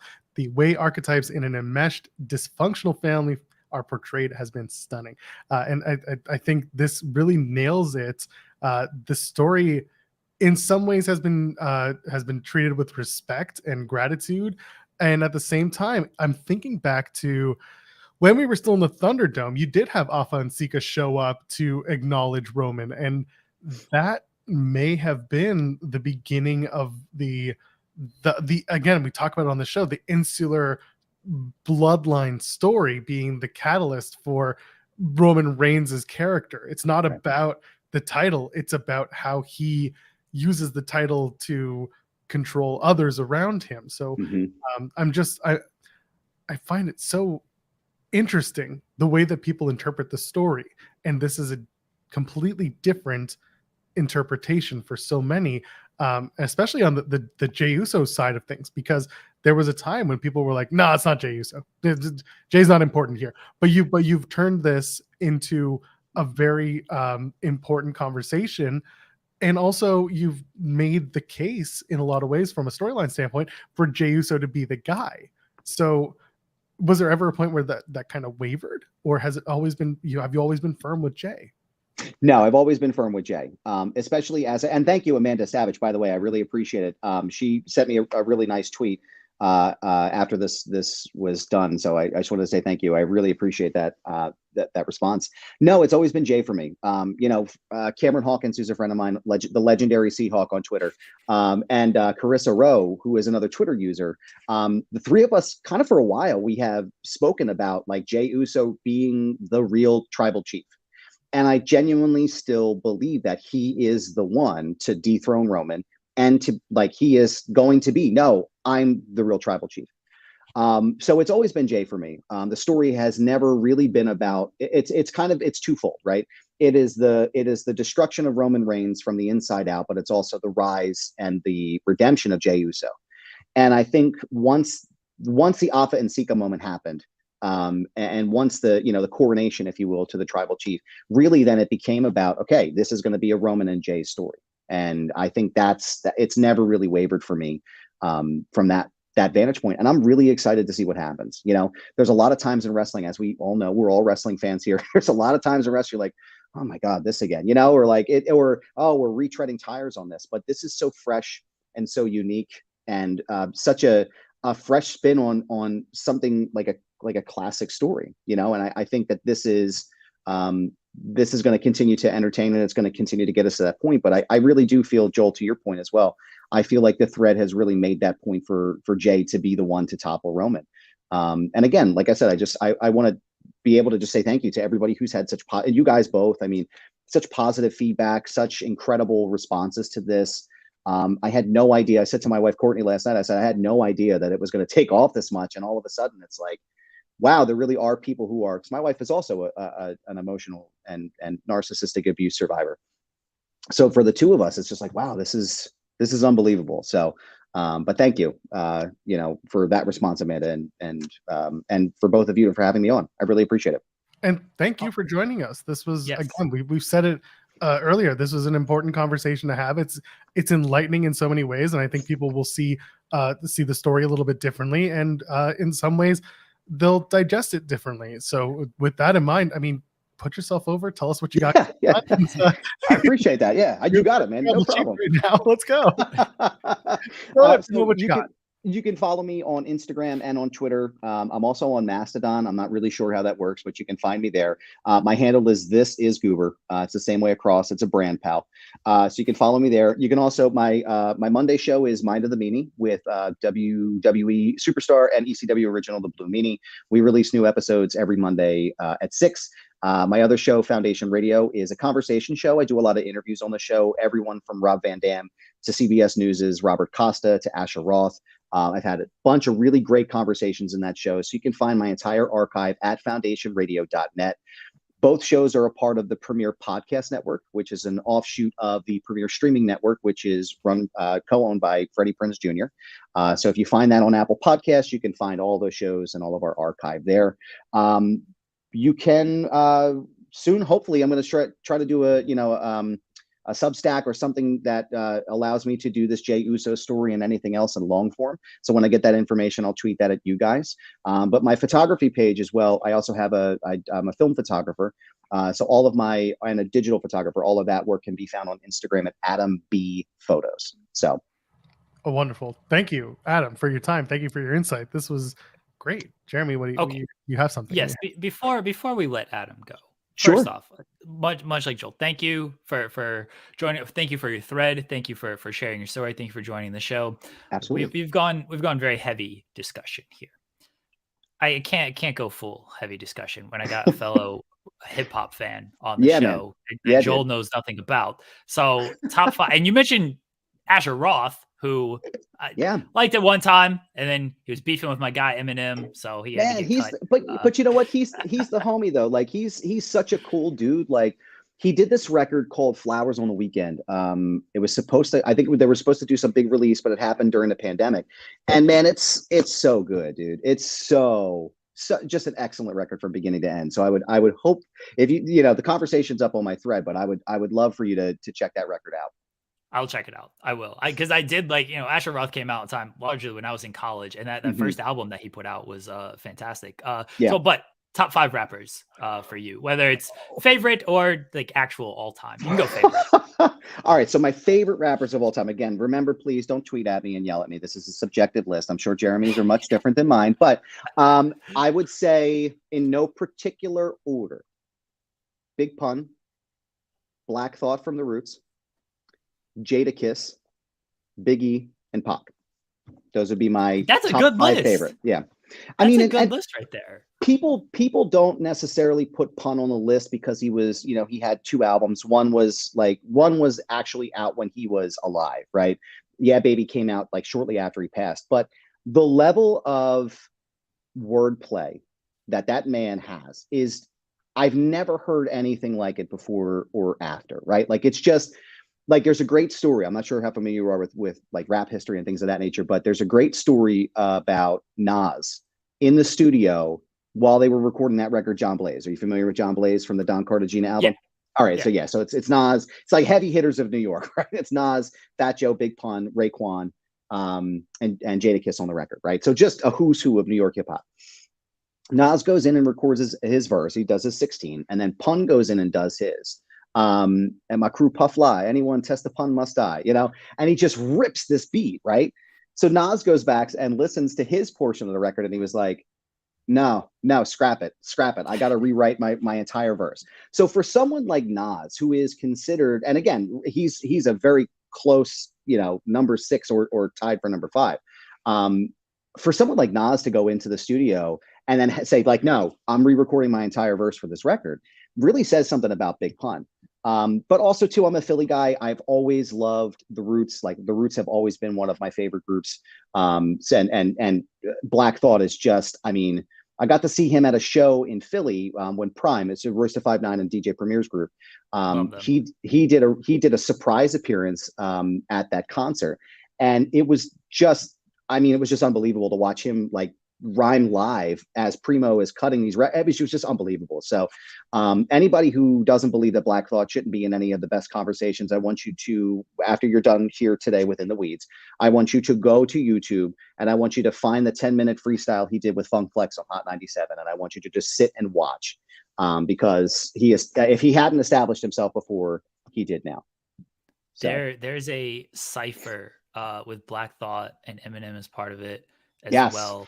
And like, I'll forever defend Eminem on most things and stuff, but I'm like, oh, Black Thought just kills this. He absolutely kills it. Right. He just killed it. And like, Eminem, to be fair, like Eminem's, some of his stuff has aged like milk. Like we can be honest about that, right? Like some of the themes and things that he said have not like withstood the test of time, right? But his first album, when you think about a record like As the World Turns, like, it all started when my mother took my bike away because I murdered my guinea pig and stuffed him in the microwave. Like when you think about just the levels of wordplay and rhyme scheme that went in, it's unbelievable, right? So I think there's definitely a place for him at the table. But if you put him in and then he did that record with Black Thought on Music to Be Murdered By, and even still, it was like, whoa, like the two of them just. Royce was on that too. That's one of my favorite songs off that album. Right, and then Royce comes in the very beginning, and again, another one who is another incredible MC, and just, I could put a Royce record on and listen to it all day, and it's just, that is a phenomenal cut from that album. So, feel free to stop by and talk hip hop with me anytime. I know Joel might sit here kind of glazed over, but I am always down to talk music and hip hop with anybody. So. I saw the education. I promise I'm listening. There'll be a test at the end. It's graded heavily, so it's on the curve. Yeah, it's fine. Yeah. Is it open book? It is open book. Yes, you can use your notes. Yeah. Had to talk a little hip hop. We had Andreas Hale on, and both Andreas and I put over Royce as well. Big Royce fans. Yeah. So yes, Royce is he's fantastic. Wonderful guy too. Like I said, met him before the show in Philly, and just an awesome guy. So shout out to Andreas Hale too. Shared my thread and just an awesome dude. So I loved his piece in the DJ booth. He wrote about Kanye West. I remember that piece from years ago, and I was like, oh man, this is the guy. This is great. So. Love to put him over when I can. But Joel, Jeremy, thank you both so much for having me. I really appreciate it. Thank you, Adam. We really appreciate it. And thank you for the thread. Thank you for talking hip hop and confusing Joel. I always appreciate that. Thank you for sharing your story and just everything and joining us today. We really appreciate it. Everyone follow Adam. If you haven't looked at the thread, please do that now. And then follow all his other stuff. Again, you can follow him on This Is Goober on Twitter and other media platforms out there. Thanks a lot, fellas. I appreciate it. Have a good day. Thanks, man. Take care. All right. Great. That was wonderful. That honestly, by the way, and thank you for doing that at the end, because coming out of a heavy conversation, it's nice to have something that the chat can get back involved in. And they did. I'm seeing some people getting in on the conversation about hip hop. So I can't listen. I'm never going to fault somebody for wanting to talk about their passions with other people, because I'm not the biggest hip hop head, but I respect the hell out of it. So I'll pay attention. It also gives me time to kind of tee up other stuff that we're going to talk about anyway. So, I'm there.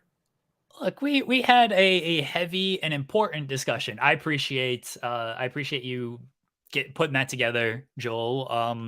We like to peel back the curtain a little bit on here. Sometimes we reach out to a lot of people to get on this show, and a lot of people are busy and stuff. So sometimes we are just like, oh, okay, well, who makes sense for this? And you were the one that brought Adam up and was like, oh, let me check in. Like, do you think this is a good idea? After seeing his thread, and I was like, yeah, like let's see what happens here.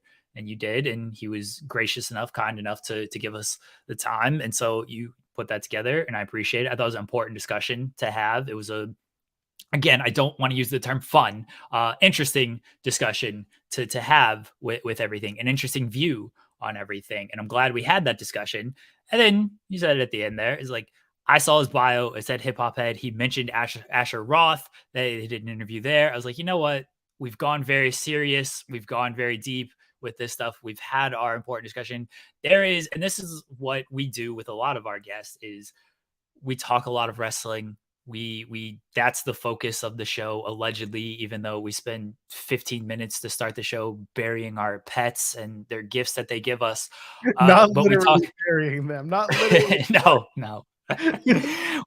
we talk a lot of wrestling with the people who join this show, but like we all know this, right? We all have interests outside of wrestling. Any wrestler we have on has an interest of stuff outside of wrestling. Any media pal we have on has an interest of stuff outside of wrestling. So it's fun to get that perspective on this as well, because I imagine anybody listening to this show, you have an interest outside of wrestling as well. And if not, go get in the weeds and touch grass.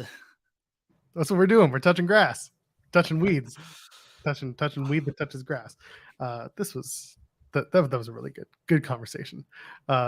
Very, very enlightening, very important. So I hope that y'all go off and follow Adam, but also when we clip this and put the interview up solo, go share it with people, because it's got a lot. And again, like from the storyline side of things, Jeremy, again, we touched on this 100 times now. Jay is an integral part of the Bloodline story. This might just be his story going back. I hit it over the head 100 million times. The WrestleMania press conference. I do this to embolden and to raise up my family. That's when this ends. Well, there's your family that gets emboldened and probably rises up. We'll find out soon enough. Kate seems to think that they very quickly pulled the trigger on they fast tracked something. She seems to think that this will all end by SummerSlam. I personally disagree. I think this is still going several months. I still think that, and the way I put it to her was, if for some reason this ends at SummerSlam, then I expect a new TV rights deal to be announced imminently. If it doesn't end at SummerSlam or in the fall, then we're still looking for somewhere for Fox. That's kind of where my head is at. I don't know if you agree or disagree with that. Well, what's the end here? Do I need to watch Joel and Kate right now to get why this is going to end? You didn't tell me what the end game was. Well, no, that Roman drops the title and that this is it. You know, the next challenger is it, and it's going to be whoever it is. Kate seems to think that the Bloodline story ends very soon, and I don't see it. I don't care if they got new TV rights deal, same TV rights deal. Don't matter. Like I don't think Roman's dropping that thing at SummerSlam. I think either. Maybe the Jimmy match is at SummerSlam. Is that big enough to sell SummerSlam? Roman and Jimmy? Like, it doesn't seem like it, but they can build it well enough to where it does seem like it. So I think maybe the Jimmy match is SummerSlam. It's going at least until Mania. They ain't taking this title off this guy until Mania. And I agree. And if you do Roman and Jimmy at SummerSlam, then you've got to do Seth and Brock on the same card to balance out the. Now they're doing Brock and Cody reportedly at SummerSlam. Okay, if that's where they're going, fine. I think it should be at Money in the Bank, but I don't think Cody and Brock should be in Money in the Bank. I think that would be a giant waste of everyone's time. But okay, if that's what it is, if it's Seth and Brock at Money in the Bank, okay, sure. Don't love that either. But it feels to me like the Bloodline stuff is still ongoing. We're nowhere done. Kai sends a super chat saying 1,795 days until Roman beats Bruno's record. Noted. Honestly, he'll get past them. But I don't think he'll beat Bruno, but I think he'll get closer to Hogan than anyone else. Brother, don't put it past him. That he beats Bruno. Don't do it. Andrew, listen, I know I've mentioned his name now twice. Andrew Zarian did mention once upon a time that WWE is looking to refresh some of those records in the record book because a lot of them are standing from the 70s and before then. The Morales record is probably it's not the newest one. I think the Hogan record is the newest one, but like that's still into the 80s. That's still 30 plus years ago. There's a need to do an update, and I think that Roman's the right guy to do it. They're on the right path. But when it comes to the conversation with Kate that I had last night, I don't think that it was that they ramped it up so quickly. I just think there was a lull from WrestleMania until after Backlash because Roman wasn't there.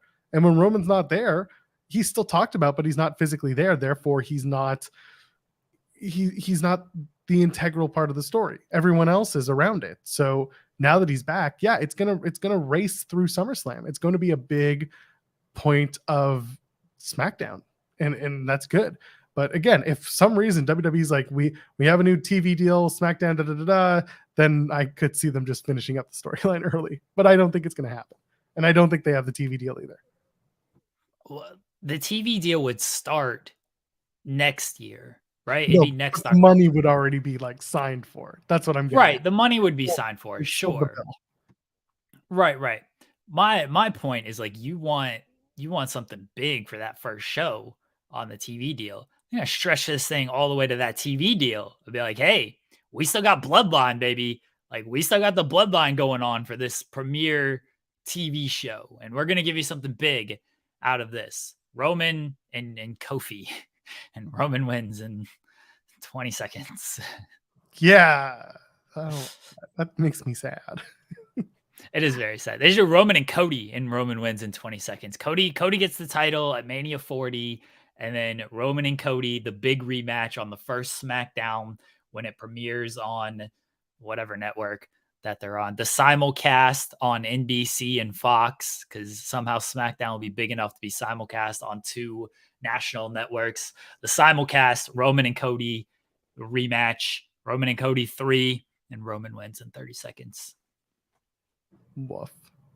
Speaking of How dare you? And then here comes John Jones. John Jones comes out to confront Roman Reigns. No, DC comes out to confront Roman Reigns, and then we got to deal with that again. DC, please just leave the referee shirt on. Anyway, speaking of ill-fated situations, the Crockett Cup last night happened. No, stop this. I'm not doing this. I do want to say. Okay, this is the only thing that I'm going to say about the Crockett Cup. This is the only thing I'm going to say. The longest singles match, or the longest match that wasn't a hardcore war match, was the Camille match. So once again, it just puts over the fact that the NWA women's division is the most important part of the NWA. That's it. Oh, and Camille also echoed our sentiments from this past Friday on the show. She did, because she's smart. God bless that woman. I'm not trying to be like mean when it comes to the National Wrestling Alliance and everything. I understand for them, the Crockett Cup is one of their biggest shows of the year. For some reason, they do these 2 nights event. Like every NWA show is a 2-night event, and I can't make sense of why. But they do these 2-night. The Crockett Cup used to be 1-night event. They had good teams in it. They used to have tag teams in it, Jeremy, not just 2 singles wrestlers put into configurations of 2 and 2. Sure. The biggest match, the winning team was Trevor Murdoch and Mike Knox, who I thought were feuding like a month ago, but maybe I could be wrong. Okay. They were. And then suddenly they're in a team and they've teamed for a month and they had 1 match before the Crockett Cup as a tag team. Okay. All right. To go back to my original point. Yes. I'm not going to sit here, and we like to cover a lot of things on this show. I'm not going to sit here and pretend and give fake coverage of this promotion just because, oh, see, we talked about the NWA. I'm not doing that. I'm just not going to do it.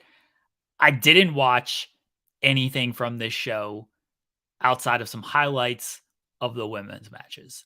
I read results, and I will go back and watch some stuff. But look, the Crockett Cup wasn't high on my priority list. Let's talk about Blake Christian winning the GCW title. That's where I was going to next, by the way bigger deal than anything from this. It's our show. It's half of my show. I ain't talking about stuff that does not interest me, that I don't think is good. And I don't think, for the most part, the NWA product is good. And I got no time for it. And I'm not going to sit here and pretend to our audience, hey, did you watch the NWA? I don't even want to talk about it to bury it, because I don't think that's very fun either. I mean, it is to an extent. But to an extent. I don't even want to talk about it to bury it, because then I feel like that's a waste of time. I'd rather talk about stuff that I enjoy. I don't enjoy it. So there you go, everybody. Watch it. Don't watch it. You're not a wrestling fan. You are. If you, I don't know what their narrative is. It's not controlled very well. Whatever it is, done. Just done. Yeah, here you go. Poor Colin had to write articles for the NWA. Jeremy testing his writing staff for loyalty. Colin's a good guy. Shout out to Colin and Gisberto, who covered. Gisberto did the articles on Saturday night, and he did a couple last night. Colin also handled some. But yeah, they were covering NWA. I told him, I was like, hey, I'll be around if y'all need anything. Look, I'll put myself over a little bit. I used to cover the NWA weekly. I would cover it. I would do fake sarcastic reviews on a Patreon platform that got us in trouble. And then I stopped. And you know why I stopped? Because even doing fake reviews and like, oh, sarcasm pops and stuff, that got tiring to me. It got very tedious to be like, let me fake muster enthusiasm and sarcasm for this just for like laughs and whatnot. I didn't even want to hate watch it to get to like make fun of it. That got boring to me because the show was so boring. I was like, no, I'm not going to spend my time on this. I got better things to do with my time than watch this show just to like pop a couple people and laugh. Like I can do that and actually have fun with stuff. It's not fun watching that show. And I don't want to do stuff if it's not fun. Some stuff, look, gotta cover, gotta do. I get it. This job isn't fun all the time. But some stuff, I've put my work in and I ain't got to do it. So if I don't have to, I won't. Shout out to Gisberto and Colin for, I guess, watching the show. Gisberto's like, Jeremy, you got to watch the end of this match. Like, Gisberto, no, I'm not going to. I don't want to. That's where I'm at. You want to host Sour Graps instead tonight? I'll sure. Because like Raw, like fine. I actually like the WWE product, I don't mind. Like, it's not, there's something good in there. And they're not, like, I know what I'm getting, like, out of the WWE product and stuff. It's not trying to lie to me about what it is and stuff. I don't know if the NWA is trying to lie to me either. But, like, it's WWE. At least it's grand, right? I don't know what the NWA is. I don't know what it is. Would I watch MLW over NWA? I'd watch just about anything over NWA. MLW I love because like it's a pretty short show. Matches are fine. They shoot things in kind of a little bit of a different way. They try different stuff. They got talent that like I like and stuff. NWA, there's not much there. There's just not. You know, it's hard hitting wrestling. It's just there's not much to it. Good women's division. Very good women's division. Build the entire thing. Honestly, just become an all women's promotion. That's what the NWA should do. Just become an all women's promotion. Shortly after Empower 2, I'm sure it'll happen. Yeah, for real. Anyway, let's actually talk about not the NWA. Let's talk about the GCW because this is what I wanted to hit the bits going out of today's show. Blake Christian finally cashes in his brass ring. I don't know if this shocked you. I can't tell you it shocked me when I saw the results last night from Tournament of Survival, from 2 nights ago from Tournament of Survival, and I saw Rina Yamashita getting the title shot in the cage with Masha Slamovich. I was like, oh, Blake is cashing in after that match. Masha is going to win, and Blake is going to walk out with that title. And that's how it happened. And honestly, I'm not mad at it. I actually love it. I want to have Blake Christian on this show and continue my streak of having the first interview with the new GCW World Champion, because I did that with Masha. I want to have that go, but we haven't heard from Blake yet. Either way, this is really good stuff. I'm happy to see it. What do you think of Cage of Survival, or at least the fact that Blake Christian is the new GCW World Champion? Have we reached out to Blake? His DMs weren't open, so no, I didn't. We were trying to find different channels to reach out to him. Okay, we should get Blake Christian on this show. He's very active in finding. He's a vanity searcher, and I mean that. Oh, nice. okay. He is, because when he was on the run when he started in GCW, I was pointing out like he hasn't lost since he lost to like Gresham or something, and he kept seeing that tweet and kept like. Every time I would post something about his win streak, he would like find it. And I was not tagging him. so he'd find it. And, Well, yeah. make this happen, Joel. I did already. I already put something out there. Last Okay. night. He has not found it, so I don't know what's going on. Okay.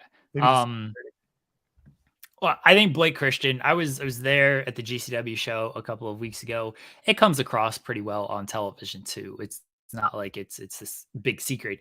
He's a massive heel in GCW. Like, just very hateable guy in GCW. Gets a lot of heat with everything he does. And last night got a lot of heat. Fans were throwing trash in the ring and everything.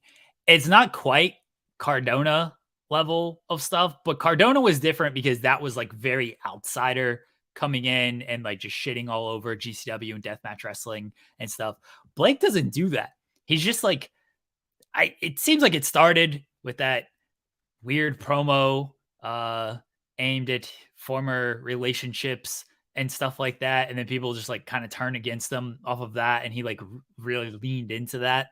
Just gets a ton of heat, cheats to win, things like that. And then last night, he's cashing in after Masha goes through this hellacious match, and it's like, oh yeah, that's gonna get you heat. He's a big heel for them. In indie companies where like there are certainly different heels and different levels to being a heel and stuff, but a lot of times in indie companies, like everybody's just super likable because you do a great match and fans just want to pop at the match and everything. Like, he gets a good heat from the GCW fan base. So I liked it. I thought it was good. I'm very interested to see where they go with heel Blake Christian as their champion. And he's still doing like ROH stuff. ROH is like just a different dude. That's the dude who just like shows up, does his job, and then that's it. Like, he ain't art. he ain't on that level when it comes to ROH. He's just not presented the same, which is fine. Like, they clearly don't see him as that guy in ROH for one reason or another. GCW, they do. That's why they put the title on him. Maybe it ends with a Nick Gage and Blake Christian death match. Like, maybe that's where we end up with all of this. But I like it. I'm all for the heel because every indie promotion does seem like just babyface indie promotion, and like to have a top babyface champion who fans want to come see and have great matches type of thing. When someone does a heel champion who gets actual good heat and stuff, it's different. It hits a little bit different. So I'm looking forward to it. Me too. And I'm interested to see what Masha does next. I'm sure there's a rematch in the cards. I like your idea that Nick Gage might be the guy that goes after Christian next. They might not. I don't know. It's been weird with Nick Gage, man. He's been on the back burner, which isn't a bad thing because GCW has so much young talent coming through, and they're trying to put more spotlight on it. And clearly, Masha was a successful endeavor. It was short, but at least it garnered some eyes, and it also brought more women into GCW, which was something that they were getting a good amount of flack for throughout the pandemic and beyond. So there's been a lot more positivity in the GCW front when it comes to booking women. On the other side of things, from Cage of Survival, we had a really, really good death match of all things between Joey Janela and Despy, El Desperado. This was a really well-paced match, a different death match. Joey Janela went online. He put it over as like, he doesn't like just boom, boom, boom, beat people up with weapons. He likes to build a death match. The weapons are secondary. The story in the ring is primary. I really like this match. I went back, seen a bunch of the highlights. I need to watch the full thing. But what did you think of this? Despy and Janela having an unannounced banger. It was the night before. It just kind of came up organically when Janela put it out on socials. Like, what are you up to tomorrow night, Despy? And here we are. They had their death match. What do you think of this whole thing? El Desperado like needs an actual GCW run.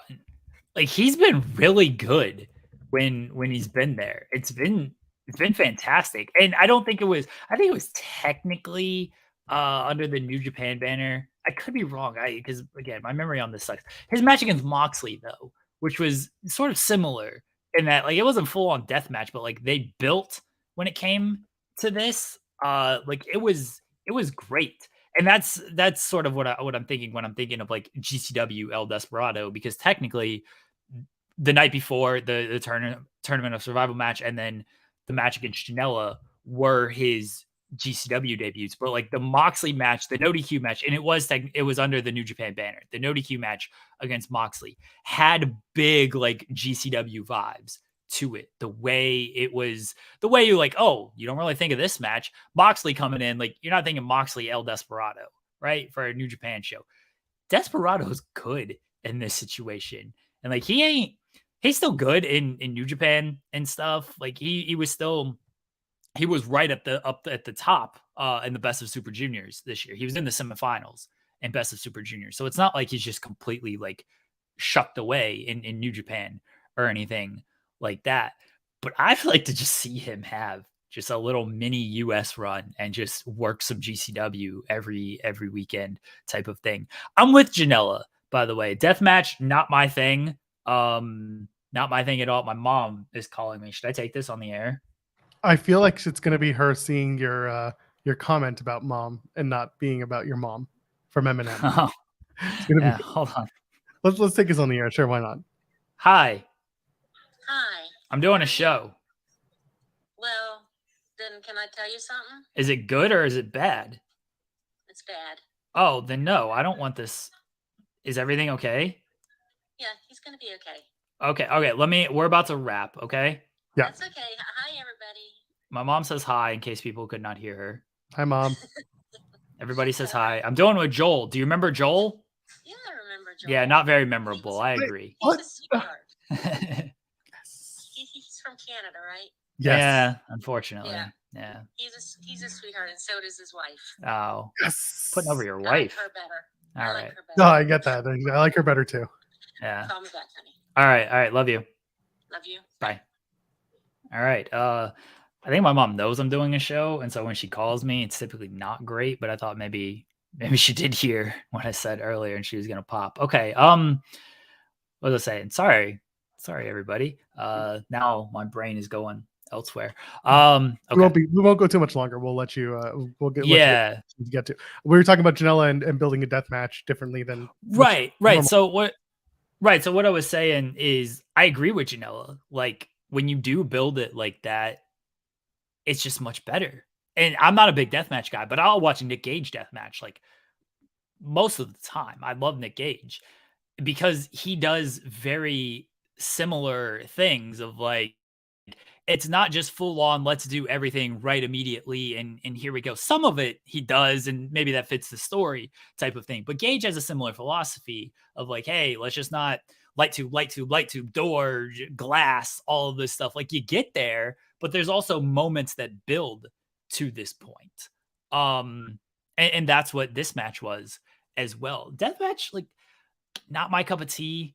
I can't watch like full shows of this stuff. Like if I do, I gotta like space it out and everything. But when they do it like this, it's typically good stuff. And can I say this about Joey Janela?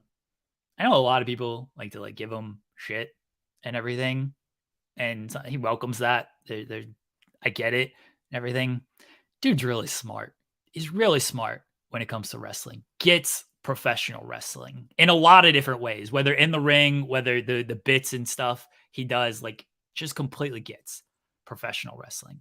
That Kota Ibushi match, I talked about favorite matches of this year. That Kota Ibushi match is one of my favorite matches of this year. So yeah, shout out to Joey Janela. We're going to get him on the show and just tell stories of when he took edibles and Gotta do it. No, had a wrestling match. Joey, let's go. Let's get Joey on the show.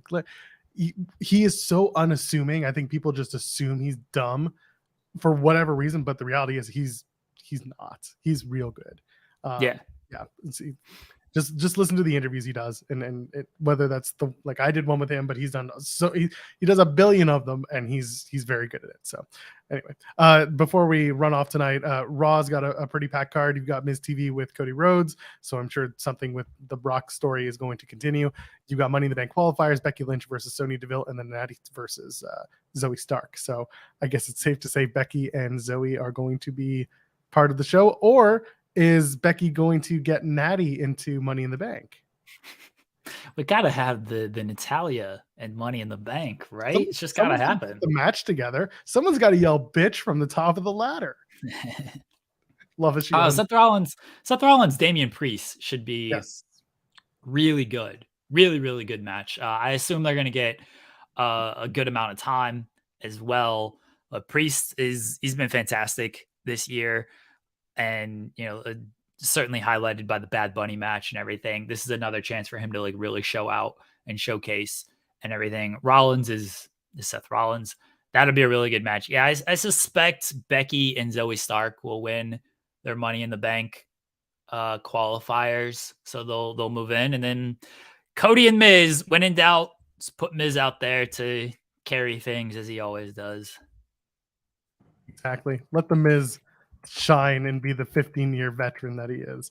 Anyway, we'll get out of here a little bit earlier today, and tomorrow or on Wednesday we'll be back 10 a.m. Eastern, hopefully with some really fun guests to announce very shortly. But let's go.